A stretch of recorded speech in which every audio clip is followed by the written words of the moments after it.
Today I'm going to be reviewing this Syma or Syma, not for sure, S50H RC helicopter that was actually sent to me by the brand to create this video to show you all about this specific item. So let me go and open up the box, show you exactly what you get inside. So when you first open up, this is everything that's going to be inside of the packaging. So it does have some things that kind of fell out of the back, just the instructions, a couple of things like that. It's important to note that there is the controller that sticks through the back on this. So you won't want to go ahead and pull it out that way, not try and pull it out the front. This is going to be the battery.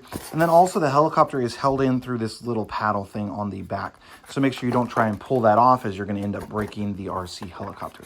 So to take that off, you're just going to untwist it. It's got like a twist tie. Just kind of hold it in. Just going to untwist that here now. So this is everything that's going to come inside that you'll need. So it comes with the charger for the battery. Comes with an additional battery as well, and I believe there's one actually already in there. Then it comes with these two little tail propellers, so if you end up losing one or breaking one, they do give you 2 extra of those. And then it also comes with a screwdriver, which you will need to take off the bottom, I believe. Nope, the Dexa doesn't even require a screwdriver to take off the bottom. So this is where the battery is going to come in at, so you just kind of have to pop this up a little bit here. And there we go. So that's going to stay on there. That's where the battery is going to sit at. And then this battery and the other one, you are going to have to cut off these like warning labels. And then it's going to plug into the side right here. So let me go ahead and measure this before I test this out, just to give you exactly the length and the height of this specific one. It is bigger than some of the other Syma or Syma, again, not sure how to pronounce it, models. So it is bigger than than some of the other ones. So this is a nice sized one for sure, but I want to give you the exact dimensions on it. So I've got my tape measure here. So the actual length of the plane from the front, or the front of the helicopter, not plane, from the front all the way to the back is about 10.5 inches or so. Height from the bottom of the props, or whatever you call those on an RC helicopter, to the top of the blades is going to be a hair over 5 inches, about 5 1/8 or so. And then width, obviously the helicopter or the blades are going to be the widest part, so that's going to be about 8 inches or so on those blades. The body itself is considerably smaller, so that's only going to be about 1.25 inches to 1 3/8 in width. Now the controller itself is actually pretty large, so that's no big deal. One thing to note is that it does require that you purchase batteries. So that's what this screwdriver is for. So you can open up the back of this remote for the batteries. So I'm going to open that up real fast. So inside takes 4 AA batteries that are not included. So just something to keep in mind. If you are giving this to someone, you will want to make sure that you purchase those AA batteries, or make sure that they have them before you give it to them, so that way they can actually use the RC helicopter. So let me put the batteries in and then show you how to hook up the helicopter and then test it out. So I got those batteries inside. One thing to note is that they do not recommend that you fly this outside.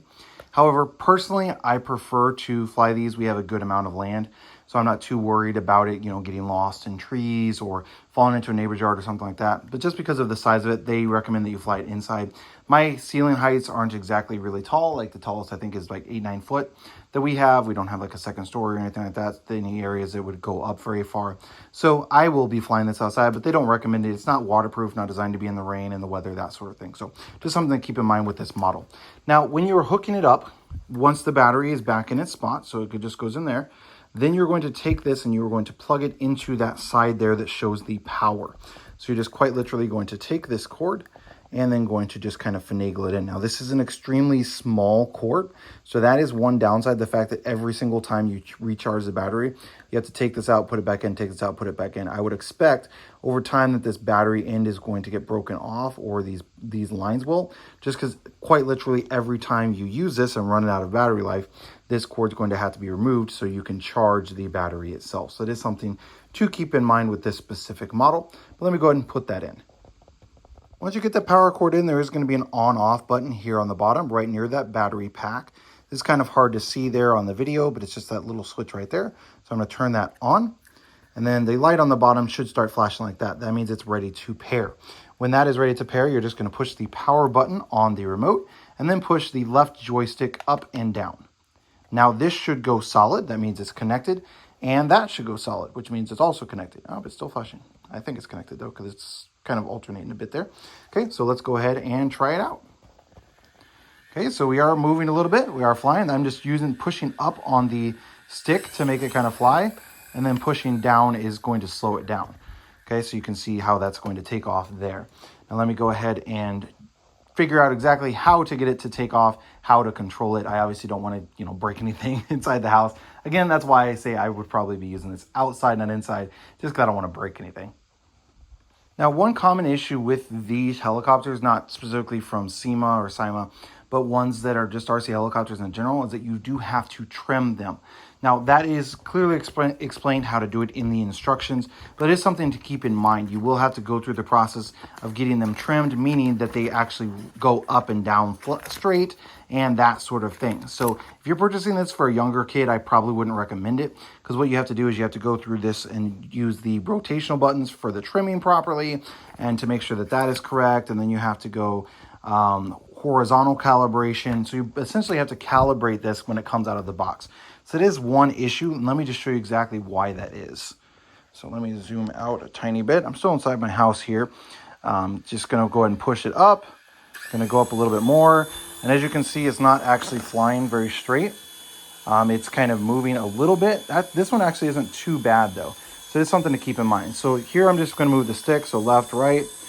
And then if I want it to go forward or up or down, I can do that. And then I'm just going to move it like this, okay? So I can move it backwards, and I'm using this right stick to move it backwards. And now I'm gonna go up, I'm gonna run into that, yep. Okay, so as you can see, it just kind of drifts a little bit here. And so that is just one of the issues with RC helicopters. So you will have to take the time to trim them up. But once it is calibrated, once you have the trim proper and everything like that, this is a great little RC helicopter. I like the fact that it doesn't need a ton of trim out of the box. I've had other ones that immediately fly straight into the wall from other brands. So that is kind of nice, but it is something you will have to just kind of play with a little bit, just kind of adjust it.